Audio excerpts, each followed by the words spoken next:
Niwapo hongera sana wale waliofanikiwa kutoa tuzo mbalimbali katika mashindano mlioshiriki. Hii inaashiria kwamba mlitia bidii zaidi kwenye mashindano kuliko wenzenu. Endeleeni kujitahidi na kujituma zaidi ili kupata tuzo kubwa zaidi safari ijayo. Katika jeshi letu, michezo ni kazi kama zilivyo kazi nyinginezo.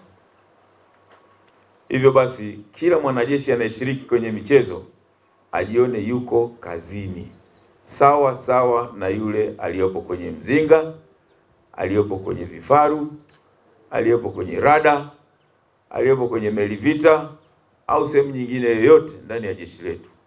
Jeshi ni sehemu mahususi sana ya kulipaisha taifa letu kwenye upande wa michezo kama ilivyokuwa zamani.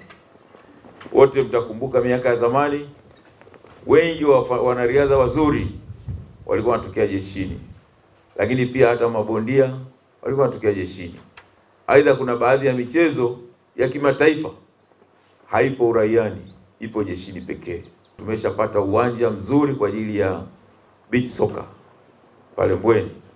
Kwa hiyo tutakuwa champion wa mchezo huo ambao sio maarufu sana kwa baadhi ya nchi. Rai kwa wadau mbalimbali wa michezo jeshini, kuanzia viongozi wa michezo mbalimbali. Rais wetu anafanya kila awezalo kupandisha kiwango cha michezo nchini kwa kutoa motisha kwa wachezaji, ujenzi wa viwanja na mengineyo mengi.